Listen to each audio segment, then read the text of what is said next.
Rebonjour. Désolée, j'ai eu une petite coupure du logiciel.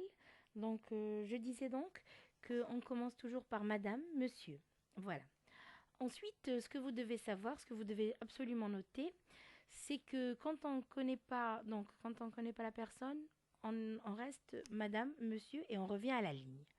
Maintenant, les formules de politesse, euh, en général, ce qu'on avait vu, permettez-moi de solliciter pardon, votre haute bienveillance, de bien vouloir prendre en considération ma demande.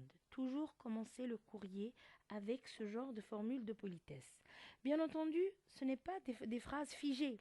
Vous avez on va dire, une palette assez importante. Vous pouvez vous connecter sur Internet et chercher différents types de formules de politesse qui peuvent justement correspondre au message que vous voulez véhiculer. OK. Et donc, dans votre courrier, j'insiste sur le vouvoiement et surtout, éviter de tutoyer, c'est-à-dire et ensuite revenir au vouvoiement au milieu. Qu'il y ait un mélange, donc soyez assez attentifs. Et quand vous rédigez un courrier, vous devez lire et relire plusieurs fois pour éviter justement ces erreurs grammaticales qui puissent nuire justement à votre CV ou bien à votre lettre de motivation.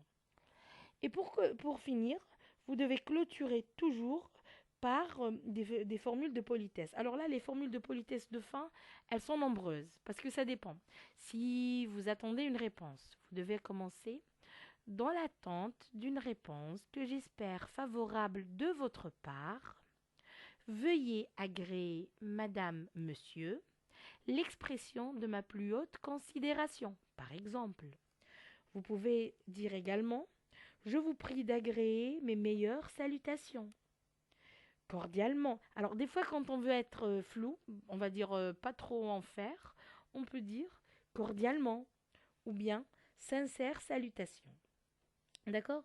Donc, moi, ce que je vous conseille, c'est de ne pas hésiter. Là, j'insiste, ce cours-là, je l'ai rajouté, je suis revenue dessus parce que certains d'entre vous, certes, commençaient à acquérir justement ces connaissances et à les appliquer.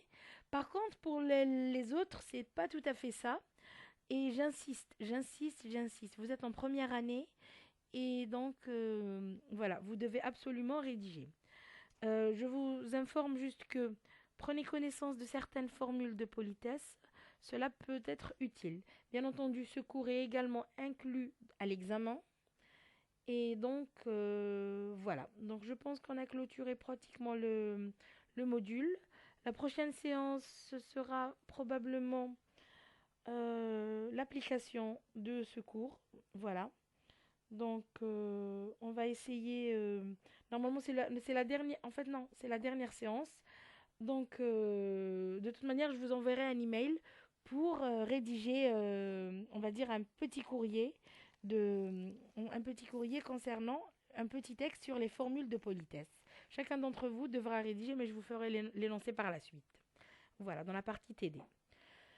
Ok, ben voilà, donc on a clôturé. J'espère que le message est passé cette année, bien qu'on a alterné un peu de cours en ligne, un enseignement en hybride, un enseignement à distance et un enseignement en présentiel pour les exposer, tout ce qui était expression de la langue française où vous deviez vous exprimer, monter au tableau, la posture, la manière de vous exprimer.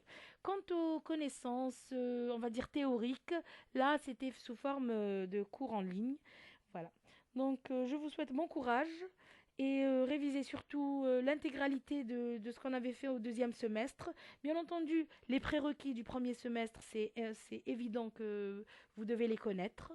Même sans l'examen, c'est quelque chose que vous devez garder, la langue française, les fautes d'orthographe à éviter, les petits rappels qu'on a fait, tout ça, j'aimerais que vous reveniez sur ça. Voilà.